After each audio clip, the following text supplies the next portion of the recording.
నిడైన దేవాది దేవునికి మహిమ కలుగును గాక. అందరికీ శుభోదయం. నేస్తమా, నీవు కోరుకొనిన మార్గము గుండా ప్రయాణము చేసి, ఈ మార్గము గుండా ప్రయాణము చేసి ఇబ్బందుల్లో పడ్డాను అని నీవు వేదన చెందుతూ ఉన్నావా? కాదు, నీవు చేయాల్సిన పని అది కానే కాదు. ఈ దినాన నీ దేవాది దేవుడు నీతో మాట్లాడుచూ ఉన్నారు. నీ మార్గమును యెహోవాకు అప్పగింపుము, నీవు ఆయనను నమ్ముకొనుము, ఆయన నీ కార్యము నెరవేర్చును. దేవునికి మహిమ కలుగును గాక. కీర్తనలు 37వ అధ్యాయము 5వ వచనములో వ్రాయబడి ఉన్నవి. మొట్టమొదట నీవు చేయాల్సిన పని ఏమిటి అనగా, నీ మార్గమును నీ దేవునికి అప్పగించు, నీవు ఆయనను నమ్ము. ఆయన నీ మార్గములను, నీవు ఎన్నుకొనిన వంకర మార్గములను, ఇబ్బందికరమైన మార్గములను, చీకటి మార్గములను తిన్నని మార్గములుగా, ఆశీర్వాదకరమైన మార్గములుగా, ఆనందదాయకమైన మార్గములుగా చేసేస్తారు. నీ బ్రతుకులో ఆయన ఉన్నతమైన ఆశీర్వాదములను నీకు అనుగ్రహిస్తారు. కనుక నీ కార్యము సఫలము చేయు దేవునికి నీ సమస్త సంగతులను అప్పగించు.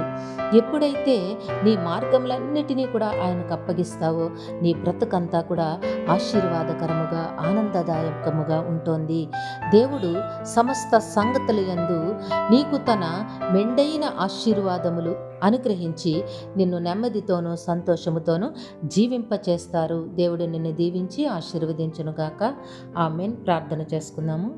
లోకనాథుడా, సర్వేశ్వర, సర్వశక్తిమంతుడా, సర్వ సృష్టికి ఆధారభూతుడివైన తండ్రి, మీ ఘనమైన నామమును కొందరములు మీ బిడ్డకి మీరు ఇచ్చిన వాక్కును బట్టి స్తుతులు సమర్పించుకుంటున్నాము. మీ బిడ్డ తన మార్గమును నీకు అప్పగించుకొనిచుండగా నాయన, మీ మార్గముల గుండా మీ బిడ్డను నడిపించి మీ దీవెనలతో నింపి జీవింపచేయమని మీ కాళ్ళు పట్టు వేడుకుంటూ ఉన్నాము. యవన కాలమందున్న బిడ్డలను జ్ఞాపకం చేసుకోండి నాయన. బిడ్డలకి సకాలంలో చక్కని వివాహములు, ఉద్యోగములు, గర్భఫలములు ప్రసాదించండి.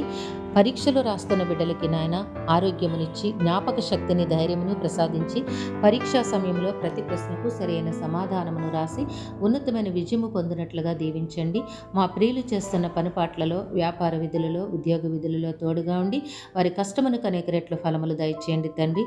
ఈ దినము పుట్టినరోజు, వివాహ దిన మహోత్సవంలో జరుపుకొంచిన బిడ్డలందరికీ మీ ఆశీస్సులు అనుగ్రహించి కాపాడండి నాయన.